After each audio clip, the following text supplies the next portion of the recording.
इस किस्म के दीवानों, कैसे हो तुम सभी लोग। आई नो तुम सारे लोग वेट कर रहे हो कि आखिरकार कब आएगा एस किस्म, क्योंकि हमारा दिमाग खराब हो चुका है। हम यार एस के जाने से ही सुनते आ रहे हैं केस आ रहा है, बस आ ही गया, अभी तक दिखाई नहीं दे रहा है। आखिरकार वो है कहाँ? तो फाइनली मुझे पता चल चुका है कि एस किस्म केस से पोकेमोन होराइजन के फाइनल आर्क के अंदर कमबैक करने वाला है।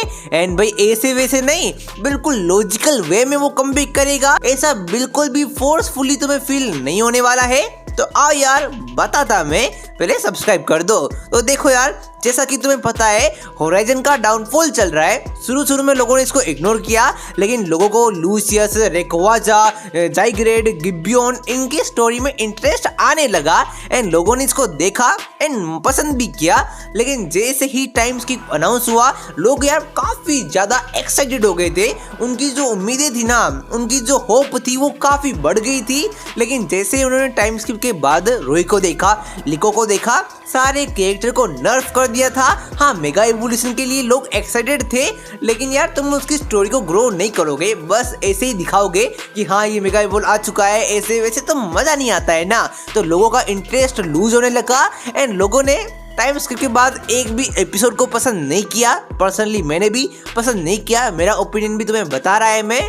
लेकिन फाइनली मेगा वोल्टेज खत्म हो चुका है एंड राइजिंग अगेन आर्क शुरू हो चुका है, जिसके अंदर फ्रीड कम भी करेगा, तुम्हें पता है। लेकिन अभी फिलहाल tournament Blueberry Academy Unova region में शुरू हो चुका है एंड वहां पे भाई सारे पालदिया के लोग जो है ना आ चुके हैं मुकाबला करने के लिए, टूर्नामेंट करने के लिए। एंड स्टार्टिंग में ही निमोना वर्सेस रोई का ट्रायल बैटल बोल सकते हो। एक ट्राई बॉल होती है ना क्रिकेट में, वैसे ही यहाँ पे इन्होंने एक फ्रेंडली बैटल किया एंड भाई रोई की ऐसी की तैसी कर दी निमोना ने। मतलब भाई निमोना के पास डिसिड्यू पोकेमोन आ चुका है। आई एम वेरी शॉक्ड भाई, व्हाट, इसके पास डिसिड्यू कहाँ से आया यार? One of the my favourite starter Pokemon of Alola, भाई गजब पोकेमोन है। एंड इसका एंड लुकारियो का मुकाबला देख के पता चल चुका है कि यार पोकेमोन में दम नहीं होता है बे, पोकेमोन तो पावरफुल होते हैं, वीक होते हैं। आखिरकार ट्रेनर ने उसको ट्रेन कैसे किया है उसके ऊपर डिपेंड करता है। एंड निमोना ने प्रूव कर दिया कि वो चैंपियन क्यों है। वो गीता की तरह कोई कमजोर एरी गेरी वेली बंदी नहीं है जो कि हार जाए। इसने प्रूव कर दिया स्ट्रॉन्गेस्ट चैंपियन ऑफ पालदिया सिर्फ एक बंदी है और वो है निमोना। इनका बैटल हुआ, अच्छी बात है, लेकिन तुम समझ चुके हो ना, टूर्नामेंट शुरू हो चुका है। टूर्नामेंट के अंदर सारे पावरफुल ट्रेनर्स आमने सामने आने वाले हैं। तुम बस ये इमेजिन करो, टूर्नामेंट के एंड के अंदर रोई जो है वो यार एक एलाइट फोर्स से मुकाबला करे एंड उसको वो काफ़ी मुश्किल से मेगा इवोल्व करते करते अनएक्सपेक्टेडली वो जीत जाए एंड रोई फाइनली अंतिम सांस लेगा कि ये टूर्नामेंट को मैंने जीत लिया, मैं बनूंगा सबसे जबरदस्त।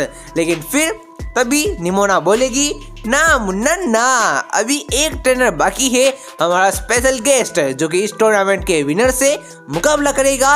अगर वो उसको हरा देगा तो इस टूर्नामेंट का चैंपियन वही होगा। कोई बोलेगा कौन है बे वो, मैं उसको देख लेगा। एंड तभी अनाउंस करेगी निमोना, वो है चैंपियनों का चैंपियन, हमारा नया world champion Ash Ketchum from Pallet Town. And तभी एस केचम एंट्री करेगा पिकाचू के साथ में एंड रोई की आंखें 40 की 40 रह जाएगी। रोई बोलेगा, आखिरकार ये इटर्नल एनर्जी वाला, ये ओरा गार्डियन, ये बंदा है कौन मेरे सामने आ चुका है? एक अजीब सा माहौल बन चुका है। एंड तभी एस केचम बोलेगा, हे मैं हूँ एस केचम, पैलेट टाउन का निवासी एंड वर्ल्ड चैंपियन और एरोला का भी चैंपियन। कैसे हो तुम सभी लोग? भाई मजा ही आ जाएगा।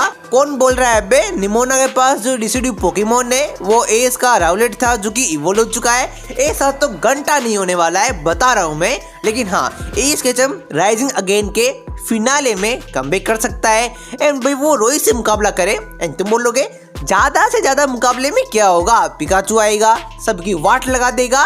लेकिन no no no no no, imagine करो एक डबल बैटल हो फिनाले के अंदर, जहाँ पे एस जो है नॉर्मल मेगा लुकारियो का यूज करे, अपने पिकाचू का यूज करे एंड रोई captain Pikachu and shiny mega Lucario का यूज करे।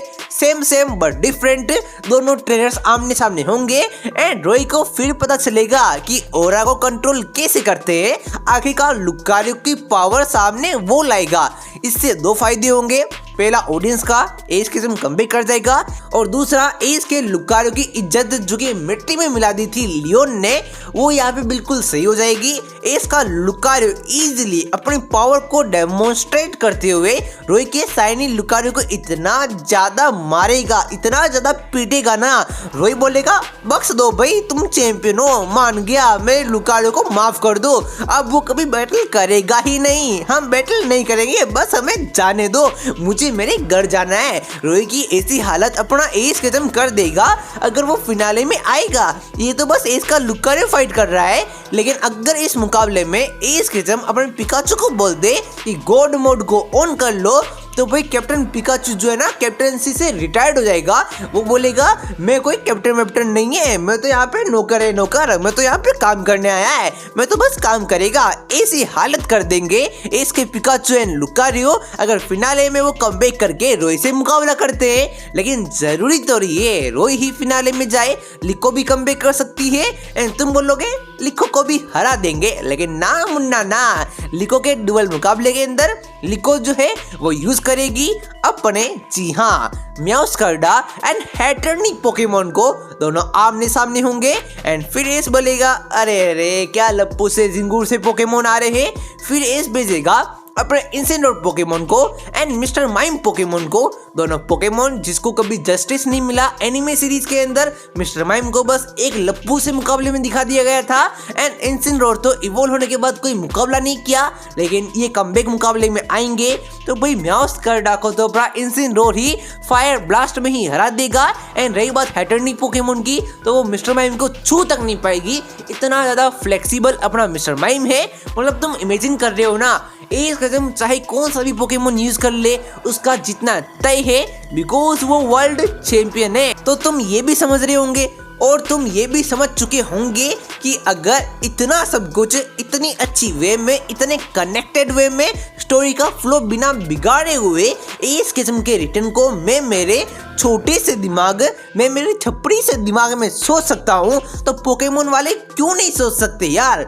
मतलब तुम्हें पता है ना, पोकेमोन वाले चाहे तो एज खत्म को तो हर एपिसोड में कमबैक करा सकते हैं, लेकिन वो करा नहीं रहे बिकॉज स्पेशल मौका नहीं आ रहा है। लेकिन तुम्हें पता है ना, स्पेशल मौका भी काफी जल्दी आने वाली है एंड वो है फेब मंथ के अंदर। हाँ, 30वीं साल गिरा, हमारी आखिरी उम्मीद एज खत्म को लेके वहां पे 30वीं साल गिरा, एज खत्म का स्पेशल अनाउंसमेंट कर दिया जाए तो भाई बल्ले बल्ले हो जाएगा। बिकॉज तुम्हें पता है ना, पोकेमोन के क्रिएटर्स ने बोला है एज खत्म जब भी आएगा वो 10 साल का रहेगा या फिर लिको रोई की एज का रहने वाला है। ये बात मैंने तुम्हें 1000 बार बोल रखी है एंड तुम्हें पता है ना, लिको रोई की भी शायद तक से रिपोर्टेडली ये आखिरी सीरीज है। अगर लिको रोई ही चले जाएंगे तो वो स्टेटमेंट का मतलब क्या रह जाएगा।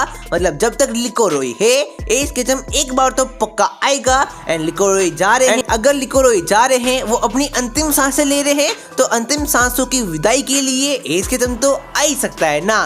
तो ये थी मेरी राय, एज खत्म राइजिंग अगेन आर्क के अंदर कैसे कमबैक कर सकता है। तुम बताओ तुम्हारा क्या ओपिनियन है। आई थिंक अपन अपने पुराने अवतार में कमबैक कर चुके हैं एंड हाँ, इसको मेंटेन रखना है तो 2K लाइक